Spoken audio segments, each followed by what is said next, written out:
पाकिस्तान के नामवर मुसन्नफ, मुहक्किक, शायर, उस्ताद और ड्रामा नगार डॉक्टर तारिक अजीज इंतकाल कर गए।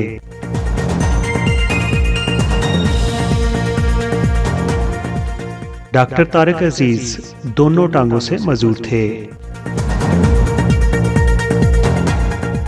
मगर उनका हौसला हम जैसों से बुलंद था।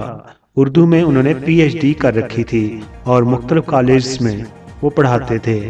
डॉक्टर साहब की असल शोहरत उनके टीवी ड्रामे थे, जिनमें पाकिस्तान टेलीविजन का मशहूर और मरूफ ड्रामा गेस्ट हाउस, बसेरा, अक्खड़, फैसला, नौबहार, आंख ओझल, अली बाबा, आधे चेहरे, दुपट्टा और ड्रामा बदलते रास्ते शामिल है।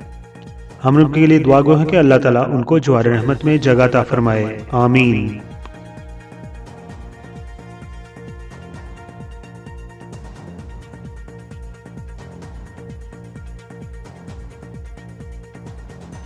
तो दूसरे चैनल की तरह मैं शुरू में नहीं कहता कि मेरे चैनल को सब्सक्राइब कर दीजिए, लेकिन अभी आपने वीडियो मुकम्मल तौर पर देख ली है। अगर पसंद आई हो तो मेरे चैनल को आप प्लीज़ सब्सक्राइब कर दें।